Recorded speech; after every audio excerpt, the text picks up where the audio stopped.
Good evening, everybody. I'm going to get choked up before I started. I want to jump right to a story, which I did not tell Rebbe Greenland I was going to do, but it's a little unconventional for a conversation like this. But you'll see in a moment, it is very fitting nonetheless. I had an experience a number of years ago where I was a rabbi in Cincinnati. I'm just looking through the list here. There's some people here from my past. There's some people here from Rochester that I've never met before. All of us that were here because we love Rebbe Shaya Kilimnick. Zecher Tzadik Livracha. So anyways, I had an experience a number of years ago when I was still living in Cincinnati. Cincinnati is where I was a rabbi before I became a rabbi in Cleveland, Ohio. And we had a small kiruv-oriented shul, an outreach-oriented shul. And the focus, it was a small, scruffy group of people who were really just trying to grow, really trying to build a community.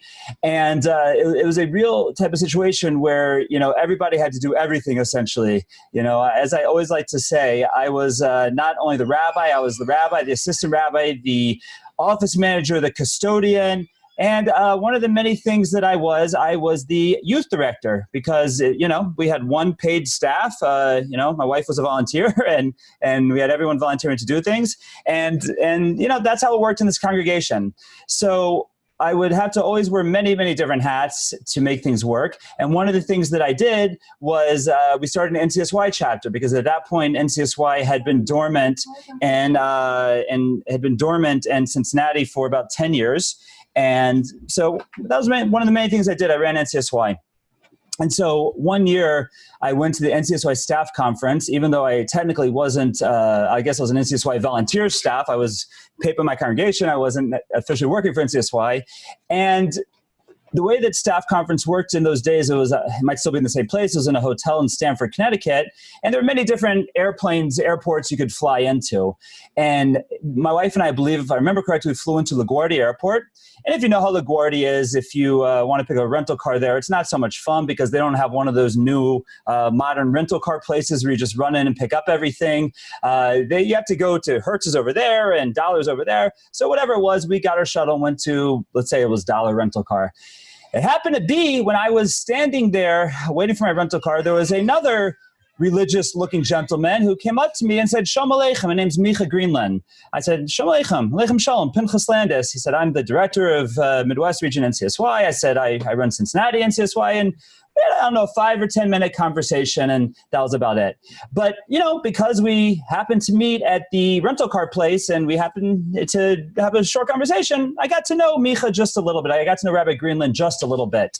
And I didn't meet so many other new people that week. I had some old friends and whatever it was. But that's how when I first met Rabbi Greenland. A number of years later, I was at a NCSY Ben Zakkai dinner, which is one of the main fundraisers that NCSY National does for the summer program scholarships. And lo and behold, my friend that I met for a very brief time a number of years before was seated next to me at that dinner.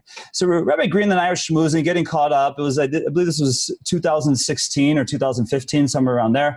And I pick up the Ignite magazine, which is the NCSY's official magazine. And I start thumbing through it. And all of a sudden, this article pops up and it says, the Little Rocker Rebbe, Rabbi Shaya Kilimnick. And I say, hey, look, that's an article about my Rebbe. To which Rabbi Greenland looks at me and says, you're not from Rochester? That's my Rebbe.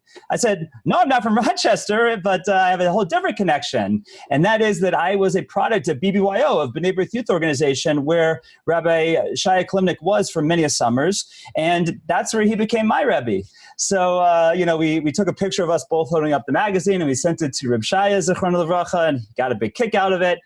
And that's one of the ways that I connected with Rabbi Greenland. And the reason I tell this story is not just to let you know how Rabbi Greenland and I know each other, but it reminded me of my absolute most quoted line that I ever heard from Reb Shaya. By the way, I apologize to the people from Rochester. And BBYO, he was not Rabbi Kilimnick. He was Reb Shaya. So please, it's not meant to be disrespectful in the slightest way. That is what we refer to him as in BBYO. So Reb Shaya had a line that he would say, and I've quoted it if I quote once or twice or 3 times a week nowadays. And the line was that a coincidence is just a miracle where God decides to remain anonymous. And little did Rabbi Greenland and I know that whatever it was, 10 years ago when we met in LaGuardia Airport rental car, and 5 years ago when we connected once again at the Ben Zakkai dinner, that that was the Ribbono Shalom pulling the cords to make it that we'd be able to have this event tonight. Because if those serendipitous events hadn't happened, we wouldn't have the opportunity to do this here together. We would have never made the connection. We'd never even known each other. So it reminds me of literally the line that I quote the most from Shaya, that a miracle is just a coincidence, coincidence is just a miracle where God decides to remain anonymous. And that's what brought us here tonight. So here we are. Rabbi Greenland, I didn't mean to steal the stage for the whole first 10 minutes. So not at all. Rabbi Landis, I can't thank you enough for putting this together and really arranging everything. It's my pleasure to just join you in conversation a little bit about who I'll call Rabbi Kilimnick. You mentioned your background in BBYO, and that's how you knew Reb Shaya, Rabbi Kilimnick, and it was always in my youth. I lived in Rochester. I was born in Rochester, 1976 to 1978, and then moved away for 2 years and then moved back. The main years that I remember being in Rochester are 1980 to 1991, age 4 to age 15. And I knew that every summer Rabbi Kilimnick went for several weeks to BBYO camp. And it always, it wasn't really remarkable to me. It was sort of, that's just what our rabbi does. I didn't know whether it was normal or not for rabbis to go away at all. I didn't know if it was normal or not for rabbis to spend time in summer camp. But to me, that was normal. It's what my rabbi did, and it was really rather unremarkable. But looking back at that, it's extraordinary, really extraordinary that an Orthodox congregational rabbi would take time every summer, and really what that must have meant in terms of the understanding and consideration that the shul lay leadership had to have had to reach out and spend time with the population that he considered to be the most important population that there was, which is the youth. And it's not surprising to me in retrospect that was the values with which Rabbi Kilimnick lived. It was all about the youth. B, it was all about making Judaism relevant and accessible. And that's what I understand he must have done in BBYO camp, and that's really what he did in Rochester, dedicating decades of his life to the entire community, of course, but NCSY and dedication to youth was his hallmark. He was the regional lay chairman of NCSY, the Youth Commission chairman for decades. There's no other congregational rabbi in the country that was the chairman of a region, but he did so because it was his heart and soul that was dedicated to that. So that's extraordinary to hear a little bit about your background, and I'm looking forward to learning more tonight. But I think it's really reflective of who he was, somebody who gave his heart and soul to everybody he met, but certainly put youth, the teens and preteens, at the top of the list. Yeah, that is 100% true. First of all, it's what we saw in BBYO, and we'll get to a lot of the BBYO stories, because over the past whatever it is now week that Reb Shaya has passed on, I'm kind of, over the years, there are a number of people who became frum through BBYO, and a number of those people got their start through the connection with Rebbe Shaya. But my situation is a little bit more unique because I went on to become international president at BBYO when I was already Shomer Shabbos. I think I was one of the only Shomer Shabbos international presidents at BBYO that there was. From region to region, they had to figure out how to get kosher food for me sometimes, like when I'd be in places like Omaha, Nebraska. And it was actually that year, the way that it works with BBYO, a little different than NCSY. In NCSY, it's a senior, and it's just either a boy or a girl who's the international president. But in BBYO, there's a girl and a boy president, a young man and a young lady president, and they take off a year between high school and college to travel literally the world, visiting different BBYO regions. And this was done when I was doing it. It wasn't so heard of or so normal to take a gap year, right? Now everyone takes a gap year, and many of them spend their gap years at yeshivas and seminaries where they first encounter on NCSY summer programs. But definitely for a public school kid like myself, a gap year was an exceptional thing. It wasn't normal. So I was took that year off to be international president of BBYO, and I had the opportunity during that year to visit Rochester, and of course I visited BBYO kids, but I actually spent Shabbos in Beth Shalom with Rebbe Shaya and Rebbe Neche, Shishav Refuah Shlema. And Avi was the only one who was at home at that time. When we were in the Shiva house earlier this week, we were trying to figure out how old Avi was then. So we think he was probably 12 or 13 years old. And I was, I guess, 18 or 19 years old. So, but everyone else in the family was often gone that Shabbos. And Rebbe Shai really put me to work that Shabbos, because he said, okay, you are going to speak to every kid in this community over Shabbos, and you're going to tell them your story, and you're going to tell them how you you're the international president of this youth group, and you keep Shabbos, and when you're on the plane flying from place to place, you're learning from an art school chumash, and you put on tefillin, right? And that's what I did the whole Shabbos. Like we had a friend night Oyneg with some kids over here, and a Shabbos lunch at the shul, and because he wanted to make sure that if I was in town for Shabbos, it wasn't just for me to relax and spend time with the Kilimnicks. I had to do whatever I could to try and have a positive connection on the kids and the Beth Shalom community. And and it was a very memorable Shabbos, but that just shows how that was my one opportunity I had to see what he did for Rochester, for Beth Shalom, for the community over there, and especially, like you said, Micha, in regards to the children. So it's such a beautiful thing. So no question, he was the highest energy rabbi I've ever met. He pushed himself all the time, but it never felt, to me at least, that he was pushing himself. He had a twinkle in his eye all the time, always a smile on his lips, always just he was hardworking, dedicated, passionate, but it never looked like work, at least not to me. And I know it must have been, but he had an incredible energy to him. And I regret not having had, we moved out of Rochester 29 years ago, and I was back, I think, only in my adult years only twice. But I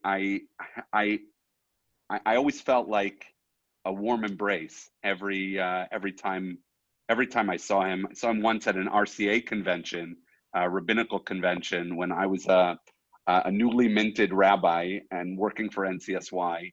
And the way Rabbi Kilimnick paraded me around that convention, the pride that he took, it filled me with pride. But I know that he was somebody who always was able to put the prominence of others in front of his own. Some rabbis who are great speakers have trouble recognizing others who are great speakers. He had no such difficulty. He would praise the public speaking of other rabbis. Avi was commenting about this Rabbi Avi was commenting about this yesterday when I was able to be at the Shiva house, and he was a beautiful Baal Tefillah, led davening with a gorgeous voice, but but love to give it to others. And similar to your story of visiting Rochester, the only time I've been back for Shabbos in my married years, and I'm married now 22 years, was when my daughter Meira, who's now 21, was 1. It was summer of 2000, and my wife Rifki and I drove down from Washington Heights to Rochester and Niagara Falls. We spent the Shabbos in Rochester. We stayed at the Morrises. I see Joel Morris online now, and Rabbi Kilimnick was so excited to, he asked me to daven Shacharis, and I did. And then he asked me to daven Musaf, and I did, because why not? He was enjoying that, a child of Rochester, and then he asked me to speak at Shalosh Shudas. So it reminds me of your story of having to work hard in Rochester during your visit. Reminds me of how Rabbi Kilimnick worked me that Shabbos, but it was sort of out of pride and out of passion, and that those two things drove him to an incredible extent. Yeah, and I also had experience like you had at that RCA convention. When I was learning in Eretz Yisrael, there was actually another friend of mine who had also become frum through BBYO, through Reb Shaya, through his first involvement being with Reb Shaya. And we were together in yeshiva. We were actually chavrusas together in yeshiva. And Reb Shaya was in town. We were trying to figure out what it was. We think it was probably some sort of, again, probably an RCA mission or something like that. But whatever it was, this was back in the day when not everybody had a cell phone. And if you had to get in touch with someone in yeshiva, you had to call the pay phones and try and check. It was, not so easy. But, he knew where we were. He knew we were learning Or Sameach.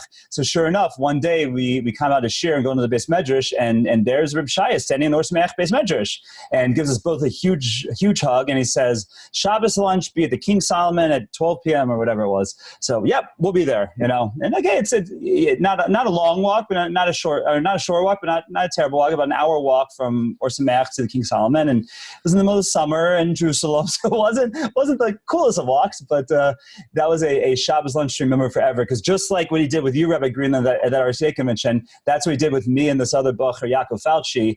He literally schlepped us around the whole King Solomon, introducing us to everyone on the mission, telling our individual stories. These kids are from BBYO, this one's from Atlanta, talking about me, this one's from Long Island, this one, talking about Yaakov was the biggest Grateful Dead head in the world with hair down to his shoulders and whatnot, and this one, Landis, he also had hair down to his, telling everything about us, but with just a ear-to-ear smile, the simcha gedola, the nachas ruach that he had just in I don't want to say it was from having the fruits of his labor, because it wasn't that. It was that he was able to be a part of helping one of the Ribono Shalom's children find his way home. I think that's really what it was. And there's a story that popped into my head this morning. There's a famous tradition I have from Rosh Shalom Shardron, the great Maggid of Yerushalayim, that he said if you're speaking and an idea falls into your head, it's Ruach HaKodesh, it's divine inspiration, that you have to mention that in your talk. So this isn't quite that. This morning it popped into my head, so close enough, but I knew it was a story that I had to talk about tonight. And that is, it's a somewhat famous story. It's famous if you know it. If you don't know it, it's not famous. But Rav Yaakov Kamenetsky, who was the most known for being the Rosh Yeshiva of Torah Vodaas, then lived in Monsey, New York, as a Rebbe in Monsey, New York for many years. When he was just a high school Rebbe in Torah Vodaas, which was his first job coming out of Europe, one day there was a terrible snowstorm in New York, and none of the boys showed up for class that day except for 2 boys. And Rav Yaakov was known for having a tremendous passion, a tremendous amount of energy. And the way the story is told is that day, even though there were only 2 boys in the class, he came in and he gave that class with the same passion that he always did, yelling, screaming, getting excited, talking about that day's lesson of Gemara. And at one point, one of the boys looks at Rav Yaakov Kamenetsky and says, Rebbe, you can calm down. It's just 2 of us here today. To which Rav Yaakov Kamenetsky responded, there's not 2 of you here.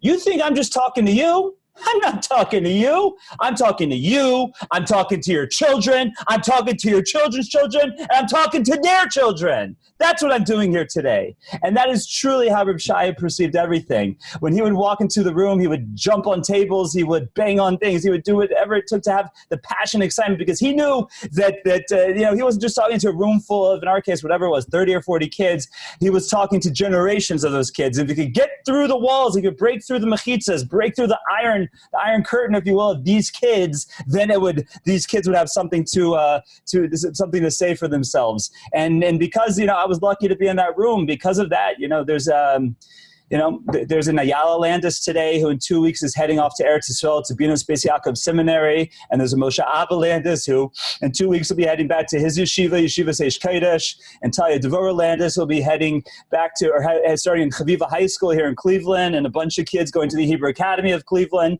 that they never would have been here if it wasn't for that passion. So he wasn't just talking to me, he was talking to these kids that not only was he, that wouldn't even be here if it wasn't for the energy that he put into everything. 100%. He had a vision and a passion, and it's incredible. I think about the story of my family's move to Rochester, and I see so many familiar faces here who know me not as Rabbi Greenland or Micha, but as Micah, and I see, I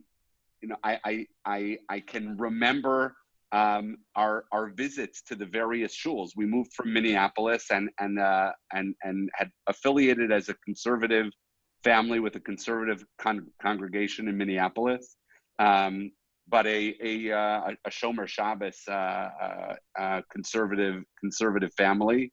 And so there was not necessarily one shul that would have been the obvious fit for us in Rochester, and it's not clear that it would necessarily have been Beth Shalom, but it was Rabbi Kilimnick's warmth that made it Beth Shalom, and that we adopted, and my parents adopted first, but they saw it as a place where myself and my three sisters, at the time it was just one sister, but eventually became two additional sisters, could grow and could learn and become part of a community.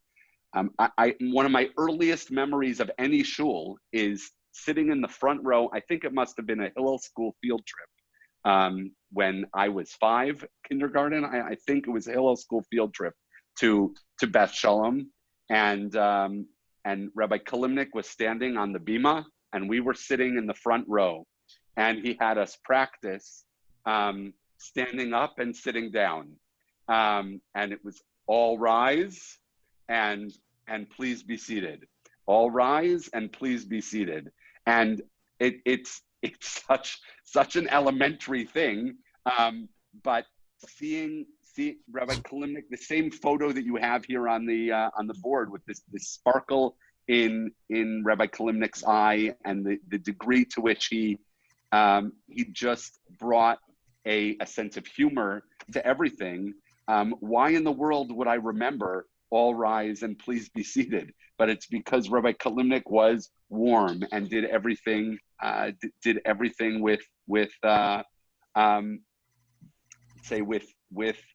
with energy and excitement and passion.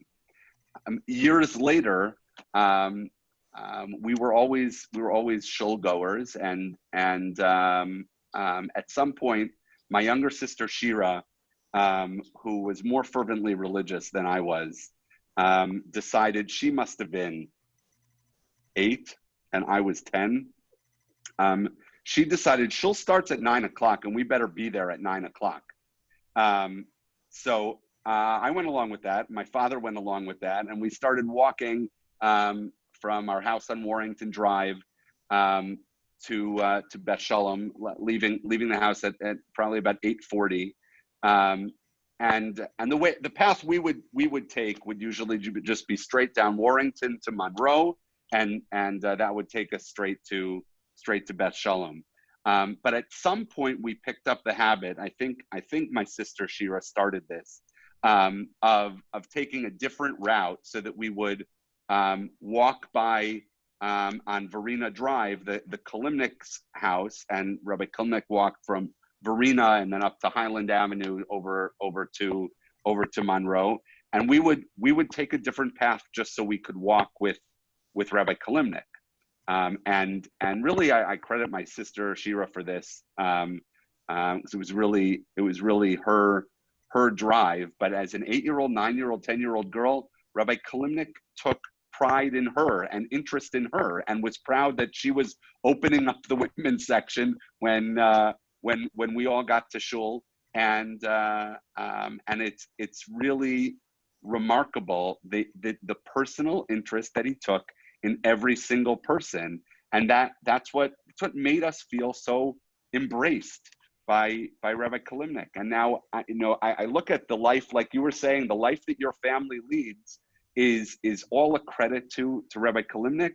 I look at the life that my family leads, and the life that my sister Shira's family leads, and the life that my sister Talia's family leads, and the life of my sister Eliza's family leads, and my parents and all of us. And I think about what that might have been without Rabbi Kilimnick, and what it is with Rabbi Kilimnick. And it's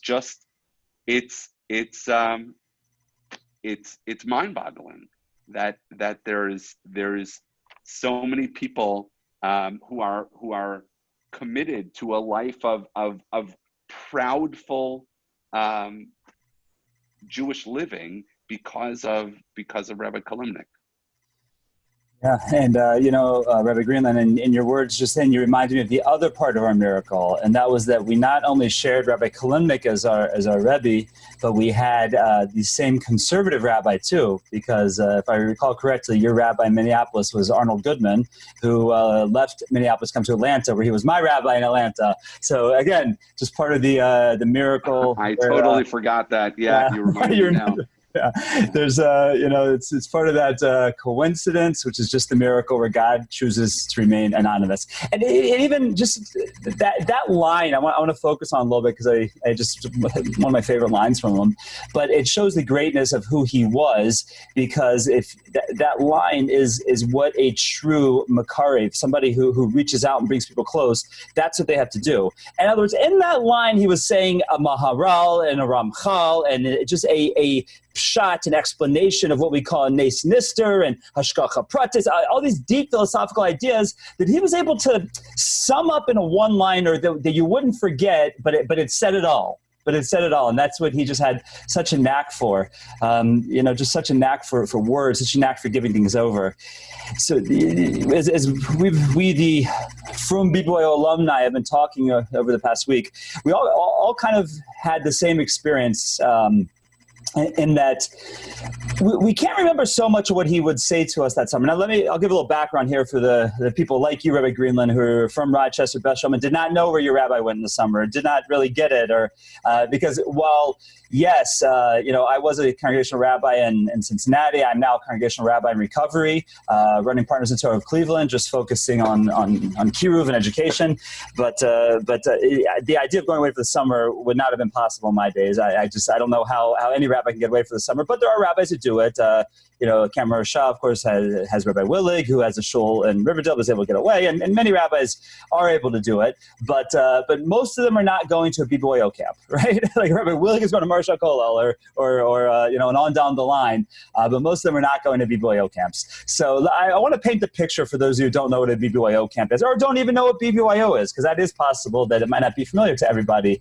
As my wife, who is from an FFB from birth, from Miami Beach, Florida. She did not know what BBYO was when we got married. And I had to educate her, and she said, it sounds like alphabet soup, because everything in BBYO is Rosh Hashanah, it's letters for everything. But BBYO is a pluralistic Jewish youth group. At the time that I was in it, it was the largest Jewish youth group in the world, but I think under Rabbi Greenland's leadership, NCSY is now larger. But it has at least the mission statement of being pluralistic, so catering to all different types of Jews. As we often know, when you have a platform of trying to be everything for everybody, you end up being nothing for nobody. And that's typically how the organization was. And that's why it really was popular, because it was basically just really a social youth group. There was not a lot of content. You did not have anything close to a Havdalah like NCSY or a TJJ or any of the wonderful educational programs that NCSY has, or even Havdalah that USY has. USY has much more of the educational content to it, but BYO was totally secular. In fact, that's why I joined BYO, because I grew up in Arnold Goodman Synagogue, or at Rebbe Goodman Synagogue in Atlanta, in the conservative synagogue. And when I was of high school age, my father was actually an officer in the synagogue, and he was the president-elect. He was going to be the president within a few years or whatever it was. And he obviously really wanted me to do USY, because it looked pretty bad for this, the president's kid to not be in the synagogue youth group. But I went on one USY program. We went to Six Flags, which is a big amusement park in Atlanta. And they made us show up early at synagogue to pray before we went.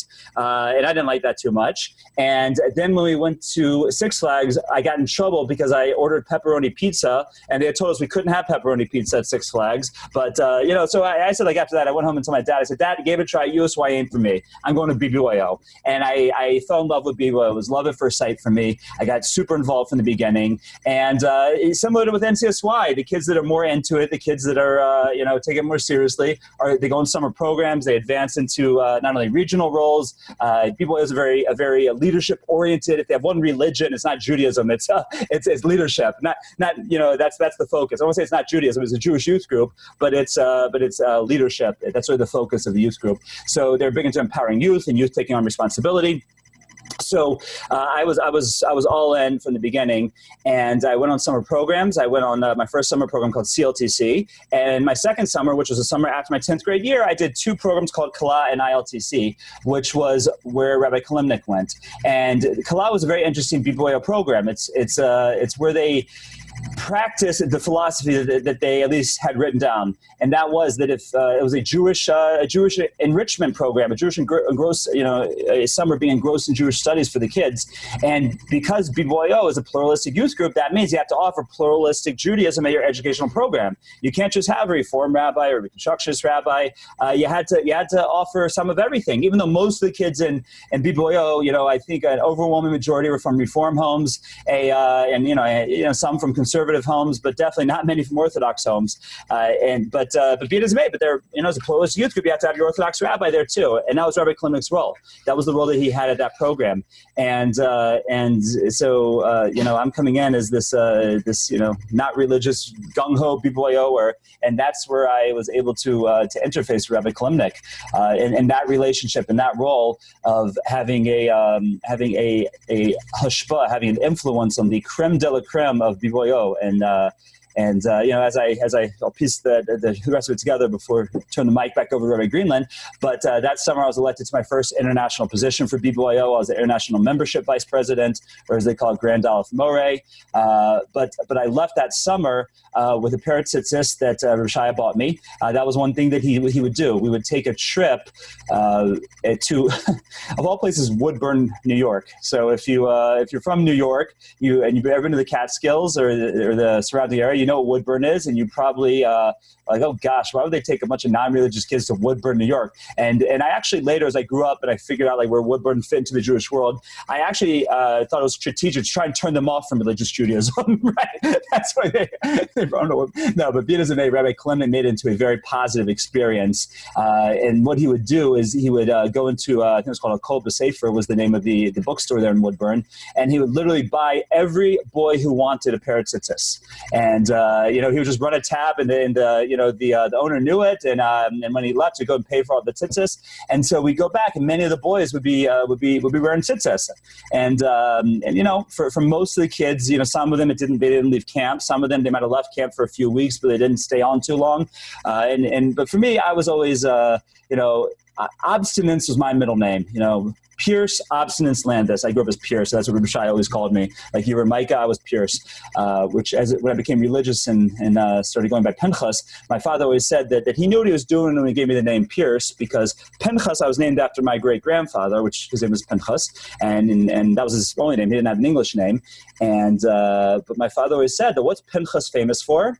he's famous for piercing. So it makes sense that was my English name. So be it as it may, I was an obstinate person. I still am in many ways, as my wife can attest.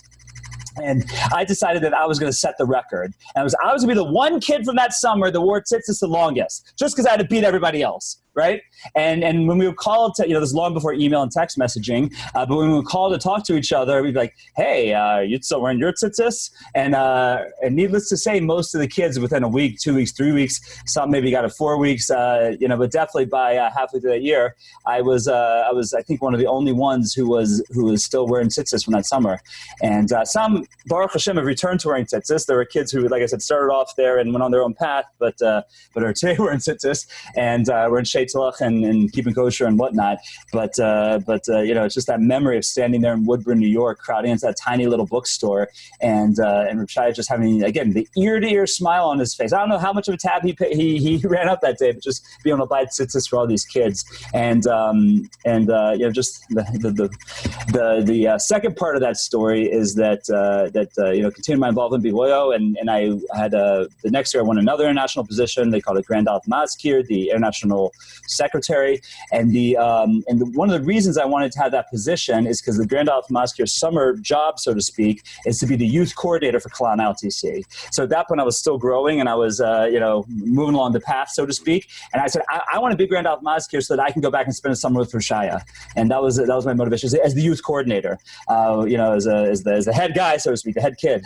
but in that summer, we got to camp, and a day into camp, my grandfather passed away, and I had to actually fly back to Atlanta and go to the funeral and come back. And I wanted to do something Lili Nishmas for my grandfather's memory, and I decided that from talking to Rebbe Shaya that we were going to learn Mishnayos together. And at the BYO camp that summer, as the youth coordinator, we learned a Masechta Tainus, Mishnayos Tainus for my father. It was the first book of Mishnah I ever started and finished. I was very lucky. Part of my miracle is that when I got back to Atlanta, the Atlanta Scholars Kolo, which is one of the formative kiruv organizations in the world, had just opened a branch in my neighborhood, and I became a real ben abais by the family that ran that, the Friedman family, Rav Binyamin and Rebbe Dina Friedman, and they took me from Reb Shaya and took me the rest of the way, so to speak. Both Ner Yisrael alumni, so they knew each other through Ner Yisrael. But anyways, so going back that summer, we learned Mishnayos together. We made a big siyum on my grandfather's shloshim at BYO. At BYO, making a siyum for a siyum Mishnayos on the shloshim. We had to tell people what shloshim was. I had to do everything, but it was a beautiful event. And then that summer when we got back to Woodburn, Reb Shaya had a problem because he wanted to get something for me, but he couldn't give me tzitzis because I was still wearing tzitzis. Not the same pair I had gotten. It was 2 years later. I got new pairs, but he had to give me something different. So he bought me an Art Scroll Gemara, and it was Masechta Megillah. I think it had just come out on Art Scroll. And it was the first Art Scroll Gemara I ever got. I didn't really know what to do with it. But the following summer, I went to Marosh HaKolel for my first time to the JSS program there with Rabbi Jacobson. And sure enough, part of just the coincidence being the miracle where God decides to remain anonymous, guess which Masechta we were learning at Marosh HaKolel that summer? Masechta Megillah. Yeah, so. That's amazing. It's remarkable too. I mean, first of all, you're mentioning all Rabbi Kilimnick's role in your first pair of tzitzis, and I see Alice Palikoff on the call, who where my parents purchased my first pair of tzitzis. Must have been in third grade, and really remarkable seeing everybody from those days. But Rabbi Kilimnick's presence in BBYO camp is really, I think, reflective of he was an incredibly unique person in terms of his view on pluralism. He worked with the Christian community in terms of pro-Israel support and advocacy. He worked with the rabbis from across the spectrum in Rochester, and yet did so with an unwavering commitment to his own viewpoint. But so respectfully. I remember years in Hillel school that I don't know if it was years, it was at least months in Hillel school that there was a lunch and learn program with the rabbi where they would bring in they would bring in rabbis from various congregations, and Rabbi Kilimnick was either the first or the second who came, and I think it was designed to help the students who were members at the various congregations feel comfortable that, you know, oh, my rabbi's here, and so I feel at home, and similarly to help us form as students more of a connection with our rabbis outside of shul, outside of synagogue. And I certainly appreciated Rabbi Kilimnick coming, and we had lunch with the other Beth Shalom kids, a bunch of us with Rabbi Kilimnick, and learned whatever he had to teach us, which I don't remember specifically, but I do remember the conversation I had with him afterwards, where I said, "Do you know who's coming next time?" And he gave the name of one of the Reform rabbis in town. And I asked him if I should go, and I don't know, I must have been very young, but I remember him saying positive things about that rabbi, and I don't remember if I went or not. I probably didn't, but I remember Rabbi Kilimnick's praise for that other person, and really in a remarkable way. He was friends with everybody, and he made everybody feel that he respected them, even as he was committed to his viewpoint, and that was, he was passionate about Israel. He was passionate about davening with the minyan, and he was passionate about involving the youth. My mother, who's an incredible woman, was engaged together with Barry Gruber by Rabbi Kilimnick to expand the youth programming on Shabbat morning in Beth Shalom. And this must have been around, I was probably 11, so 1987 or so. And they hired Jeff Palgon to run the shul's youth programming on Shabbat morning, junior congregation. But aside from that, kids were in shul. There were no youth minyanim in Beth Shalom, even though I happen to be a big fan of youth minyanim. There's a lot that kids can learn from youth minyanim. But Rabbi Kilimnick specifically and intentionally wanted all the generations in shul together. And the reverence that he had for the Holocaust survivors in particular, for Mr. Potter, Olav Shalom, for Mr. Friedman, for these old men that I remember having a relationship with, that we davened together, and we spent time together, and the gefilte fish balls and the herring and kichel that we all ate in the lobby at Kiddush in the lobby after davening. It was a communal event, and it never struck me at the time as intentional, but it clearly was. And I spoke with Tzipora and Avi yesterday at the Shiva House about the very same thing, that he had a way of ensuring that community meant that the older generation interacts with the younger generation interacts with the older generation, and that's the way it is today. That shul and community is multiple generations. And as blessed as I feel to live in Chicago, Chicago is an amazing community in many ways. But most of the shuls in Chicago are like, you're exactly 31 to 37 years old in this shul, and exactly, it's one of the things I like about the place that I daven is that there are those multiple generations, and I I appreciate that was intentional, educational and philosophical position that Rabbi Kilimnick took. That's how we gain an appreciation of what the Holocaust was, of what we can learn from the prior generations, and it was so subtly done, but it was something that I grew up with, and of him to thank for. Yeah, you reminded me of a story I once heard from Pesach Krohn that where he tells about how he grew up in Queens, New York, Kew Gardens, New York to be exact, and there was a time period where there was a Pirchei leader that wanted to make a youth minyan in their shul, and the Rebbe of the shul was like dead set against it. He said, "No, we're not having a youth minyan. We're gonna all daven together."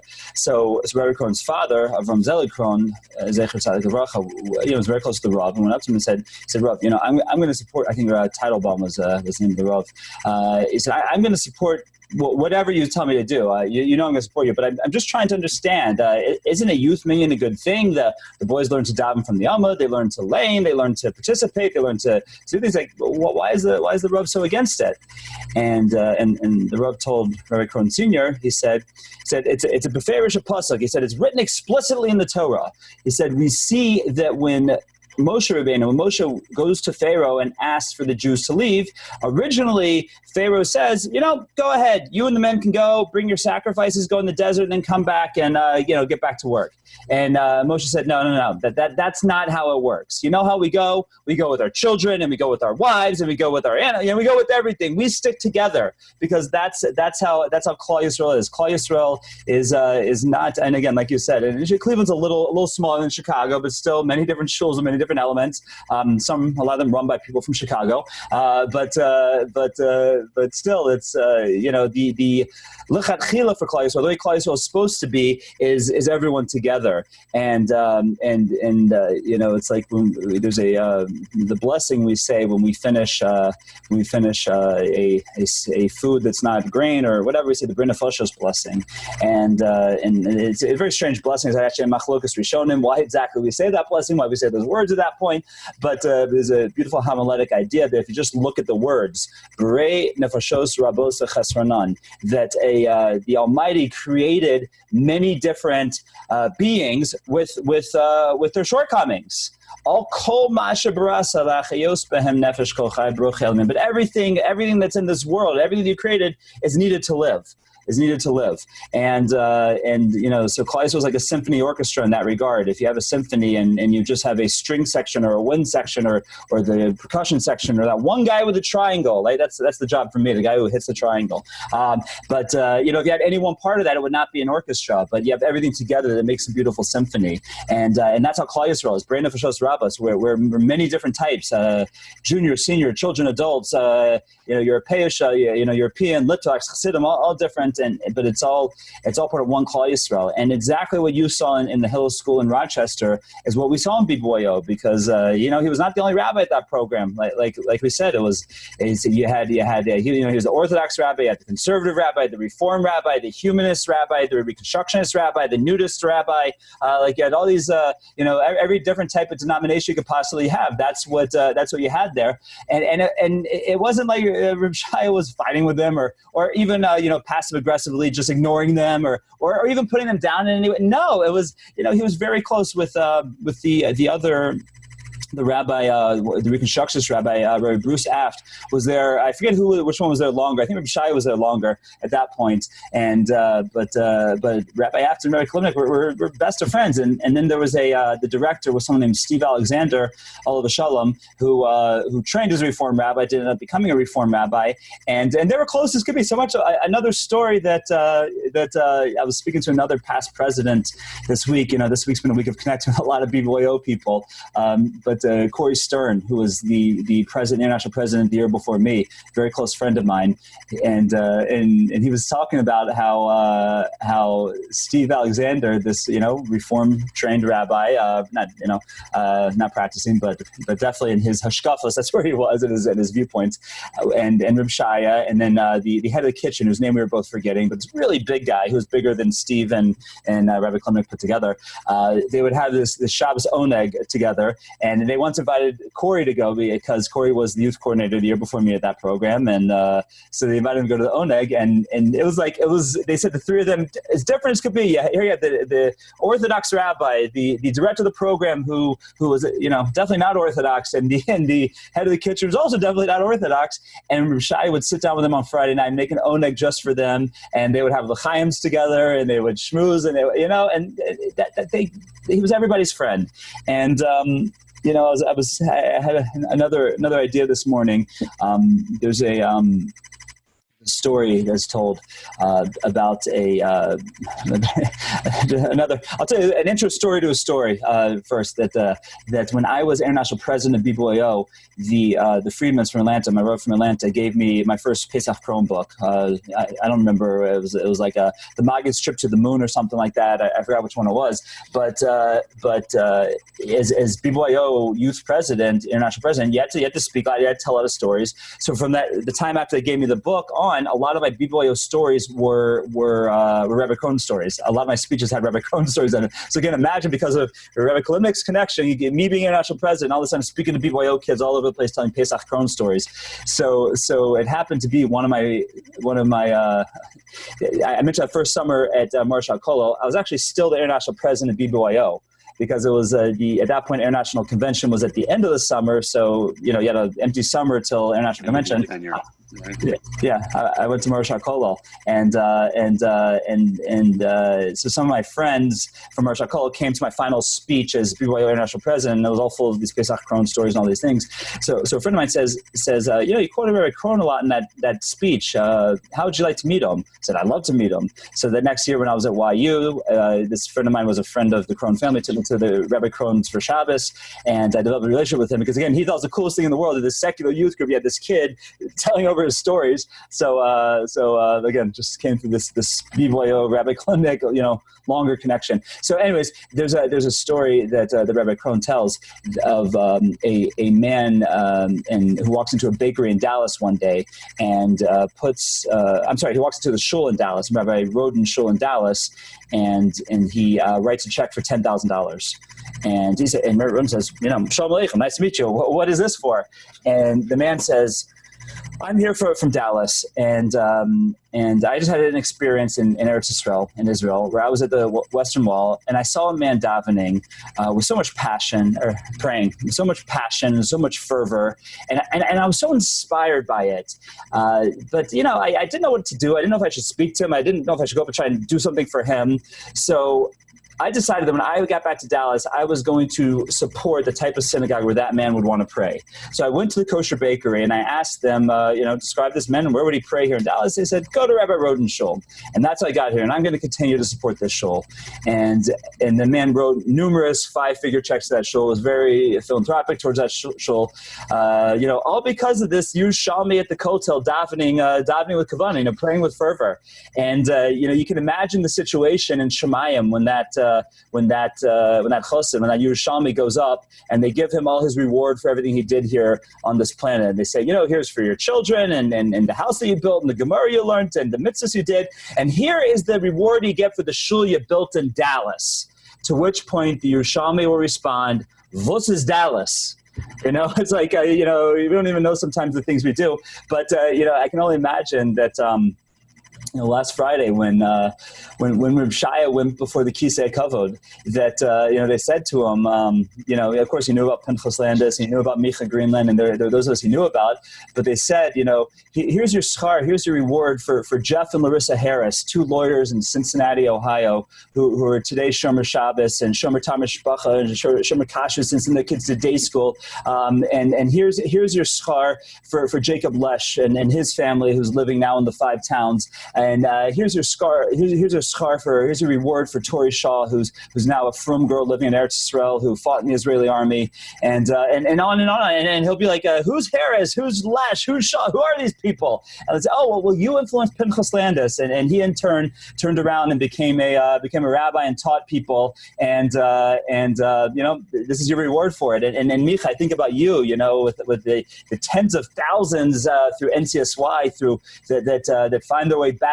that connect, that get inspired through the work that you do, and how as Shaya takes his front row penthouse seat in Gan Eden, how there's the part that was built by Micha Greenland, and the part that was built by Yaakov Fauci, and the part that was built by this one and that one, and he didn't even recognize the pictures on the wall, but those pictures are on the wall because of what he did for every one of us, and the positive influence that he was on us, and the inspiration that he was in every single one of us. That we should, we're telling I'm telling the stories of the ones who became, went the distance, so to speak, became religious, became rabbis, went to Israel, all this. But there's just so many people whose lives were changed in so many ways.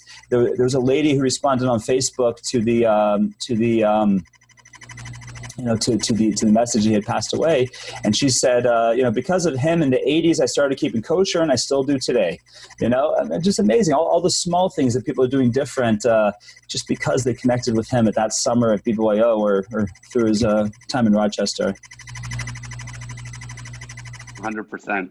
And the ways in which he did it were his sense of humor, which was extraordinary. He was one of the funniest people alive, and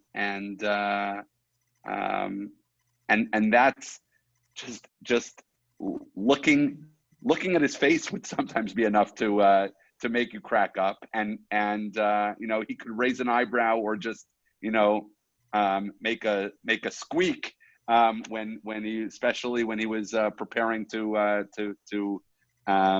make the bracha on the challah, and everybody was waiting with bated breath, and that's how it was disarming, and he just made everybody feel comfortable and at home that way. And I think about how at home I felt in the Kilimnick house, and it's extraordinary. I mean, I was close with David growing up, who was just a grade younger than me, and spent so much time in their house. But Rabbi Kilimnick loved to laugh, and he loved good food, and Nechi was an amazing cook. And it was just those simple things that made everybody feel so welcome. And that it's remarkable to me to think that that the influence that he had on me, and my sisters, on so many people, the fact that we would call him Rebbe didn't come from so much specific Torah that I can remember him teaching. There are others in my life who I call Rebbe, who you could ask me, what did he say about this? And I could tell you exactly what did he say about that. And I could tell you exactly, I don't know what I could tell you from what Rabbi Kilimnick taught specifically, but it was more foundational and fundamental than that. It was just representative of what Judaism was supposed to be, and I really felt like if I feel good around him, I feel embraced and welcome and warm, and if that's what Judaism is, I want more of that, and that's really what had such a profound influence on so many of us, and that's at once so elementary, but also really so profound. He was so loved as the result. Yeah, beautiful. Okay, a few people are asking in the chat and asking us privately if we could maybe open the floor for a little bit. So, we've been running our mouth for a long time. They always say that rabbis have a way to be a little bit long-winded. So they they always say that an optimist is somebody who, when the rabbi says in conclusion, puts their shoes back on. But you've been listening to two rabbis run their mouths. But yeah, we do want to open the floor if some other people would like to say some things before we wrap up. My wife put together a nice little video to wrap us up. So don't leave yet. But we do want to open the floor if some other people would like to say. I'm going to ask you, just because we still have 80 people in here, if you can request to be unmuted, because if we unmute everybody, we're going to get a lot of background noise. So if you request to be unmuted, and then I'll be able to unmute you, and then we can subsequently, we can give you the floor, so to speak. So please, if anybody has anything to share, there you go. Who is that? Lydia? Is that, I think, her name? Go ahead, take the floor. It's all yours. Oh, Linda, I'm sorry, Linda, I read it wrong. Hi. I've been a member of Beth Shalom since the 1970s. My husband and I joined, and I had been a my grandmother was one of the original members of Beth Shalom in the early 1900s. But Rabbi opened his heart to our family. We have 3 disabled children. Our daughter was, as Rabbi used to say, we were his mentors, teaching him about Jewish families with disabled children. Our daughter had a bas Torah, and our son had a bar mitzvah at Beth Shalom. And it was a wonderful experience for our family, and we never thought we would ever have anything like that, all because of his encouragement to us. So we have very fond memories of him. We loved him very much. Thank you. Beautiful, beautiful. Okay, let me just see any other hand raise or requests to be unmuted. I'll just take a look. I see Barbara Sobel requested in the chat to be unmuted. Okay, let me just get to you, Barbara. Give me 1 second. It's not Barb. It's okay. It's not Barb. It's Sid that wanted to be unmuted on Barb's computer. I just wanted to say that we had such wonderful relationship with Rabbi Kilimnick, and all of the descriptions you made of him really get embodied in one word, I think, and that's charismatic. He was truly charismatic, and that twinkle in his eye and that humor and that scholarship, he was an extraordinary human being. We feel very privileged. People like this don't come around very often, and to have been in his shadow, if you will, was a great experience and privilege for us. Beautiful words. Beautiful words. Let me see here. Greenlee, do you see any hands there that I'm missing? I see Henry Rosenbaum is looking to be unmuted. Okay. Hi, Henry.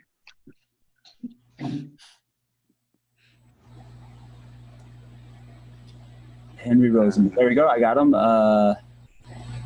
Henry, we need. Okay, you got it? Yeah, there you go. All right. Hi, Micah. It's good to see you even under these circumstances. Likewise. In thinking about it, I said this during the Shiva when we zoomed in on that, and I tried to find some phraseology to encapsulate how Rabbi Kilimnick approached not only the rabbinate and but his whole life. And what I found in Shacharit, the words "Ivdu et Adonai b'simcha v'u lefanav b'yonana," and basically the translation is serve Hashem with joy, and come before Him with joyous pleasure. And that was Rabbi Kilimnick. We were, as Micah knows, we were in Rochester for a number of years. In fact, we got there and joined Beth Shalom before Rabbi Kilimnick came on board. There was another rabbi, and then Rabbi Kilimnick and Nechi came, and it just was a totally different place when they came, and we had a wonderful time in Rochester. The rabbi was not only our rabbi, but our close friend. But everything he did with his relationship with his congregants, with his friends, with his family, with Jewish community, non-Jewish community, was encapsulated in those words that I just spoke. Beautiful. Yeah, I couldn't have said it better. Sherry, Shray, these are. I don't want to butcher people's names. Mike, you probably know who they are. So, Sherry, I see your hands up. You can unmute yourself. You're unmuted on our end. Okay.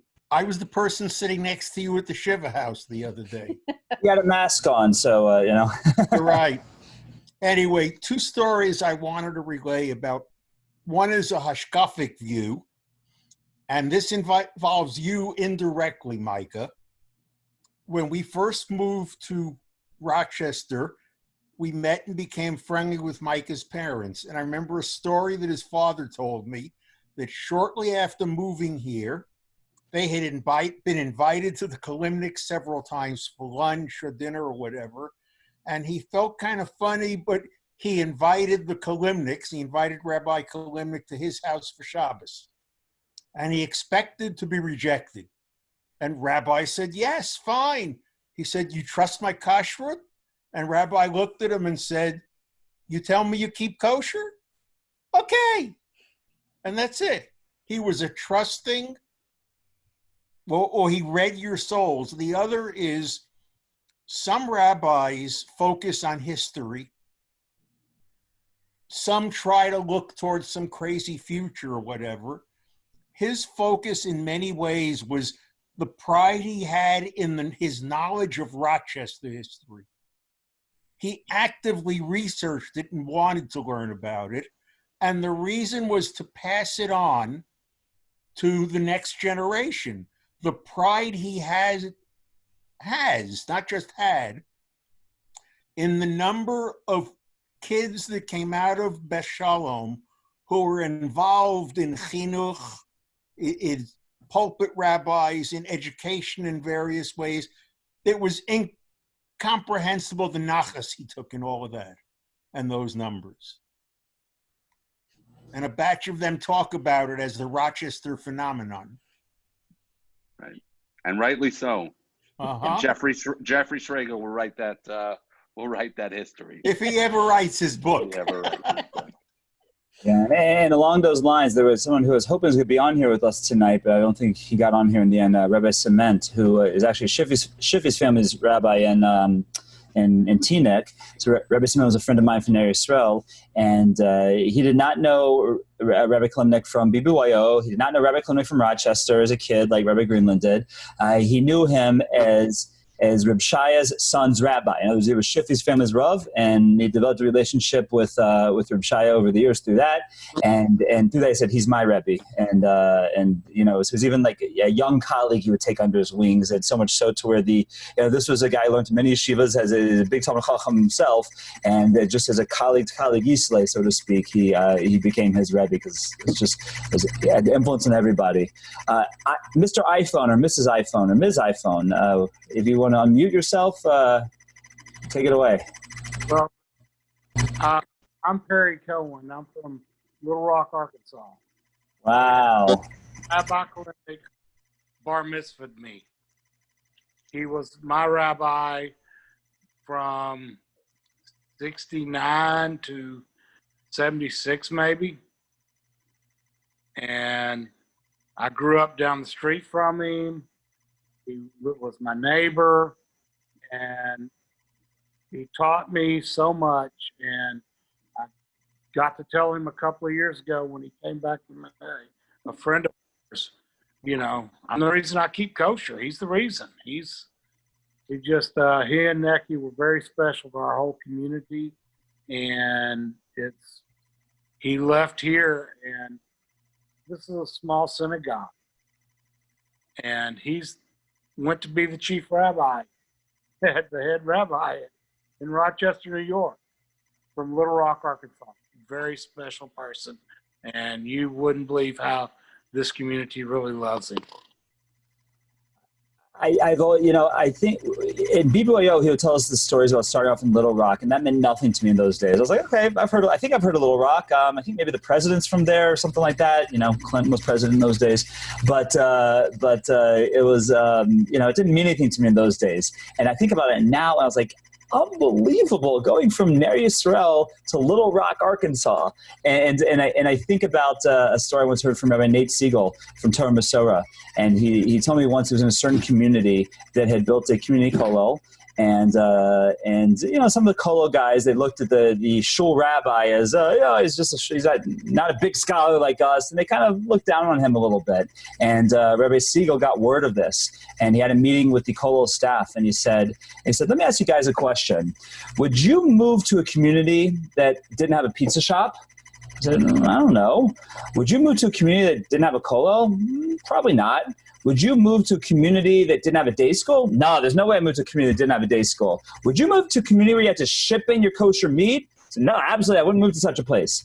Well, this rabbi did, and therefore you better stand up for him when he walks into the room. And I appreciate that was Reb Shaya.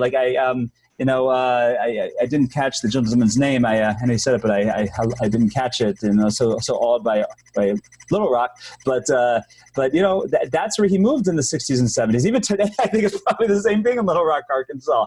But just to do that, the Mesiras Nefesh, the self-sacrifice for Klal Yisrael, to give up all your amenities, which again in the 70s in Baltimore, they weren't like today in Baltimore. They're slightly better in Baltimore, not that much better, but still to take that and trade it in for Little Rock, Arkansas for one reason and one reason only, because he wanted to take care of HaKadosh Baruch Hu's children, because he wanted to take care of God's people, because he wanted to inspire people. And Rochester must have been like Yerushalayim after Little Rock, and as far as from community, but just blows my mind. He left Little Rock because his kids needed a Jewish education. That was it. You wouldn't believe the kids that were here that made Aliyah and everything else that he was responsible for. I mean, he's still, very respected here, and we're 40 years later. So, yeah, he's a special person, and people just don't realize, he made from a big synagogue, but from a small synagogue like ours and a community like ours, he made a difference. Beautiful. Can you repeat your name? I see Susie Kilimnick, Yosef's wife, is asking. I'm Perry Cohen. Perry Cohen. Thank you. I taught Yosef to ride a bike. Oh, wow. Susie, does he ride a bike? Does he know what he's doing on the bike? Okay, I'm glancing through. In the He's back, a great cyclist. on Shabbos. Beautiful. That is. I see Michael Dubkowski is looking to be unmuted. Hi, Micah and Rabbi Landis. We met the other day. So it's so interesting. There's so many dimensions to Rabbi Kilimnick that we've been talking for an hour and 15 minutes, and everything that's been said is true. And there's so many other dimensions that one could mention. So I would just like to speak not so much about his role in Beth Shalom specifically, but I'd like to just speak for a few minutes about his role in the wider Rochester community, Rochester Jewish community, and specifically the leadership role he took, as Micah mentioned, with the issue of the Holocaust and Holocaust education, and the establishment of an educational institution in Rochester. And as the members of Beth Shalom certainly know, there was no one who had a more sincere appreciation and love, of course, for everyone, but in particular for Holocaust survivors. And he felt a sacred mission to continue to transmit their stories and their memories, and to model for us the respect that should be given to them. And I'm speaking as someone who professionally deals with Holocaust education, but I'm also speaking as a second generation person. And sitting in the shul and interacting with him in the community and working with him on Holocaust education projects, and sensing that respect, really feeling that respect, was really so important for not just me, but for the community as a whole. And even in the last months, this would be a topic that he would want to talk about when he was able to talk about things about. Obviously, his passion for Israel goes without we don't need to, I mean, that's been said and it's unparalleled, but his passion for Holocaust survivors and issues is also unparalleled. Many people talk about his humor, his charisma, obviously his warmth, his love for music, his gifts in the realm of music, and transmitting Jewish values and passion for Judaism through music, really right up to the very end, obviously transmitted to his children. And then Karen and I can speak personally, Micah grew up with our kids, and there are literally hundreds of now young adults who have been transformed by Rabbi and Nechi Kilimnick. I can't even imagine another pulpit rabbi having that kind of broad impact, not just on his community, on youth, on interfaith issues, on Holocaust issues, Christians and Jews and Muslims, all over the community. It's not a cliche to say that this is a man. This is, like, I think someone said, it's a one in a generation man, and all of us here on this Zoom call and all who met him, and you didn't have to, by the way, know him for more than just a couple of minutes to be impacted by him. And we all feel the loss, but we also, I know, feel the gratitude that we had the privilege of spending, whether it's a few months or a few years, a few decades, whatever the case may be, going all the way back to bar mitzvah, officiating at the bar mitzvah of Mr. Cohen in Arkansas.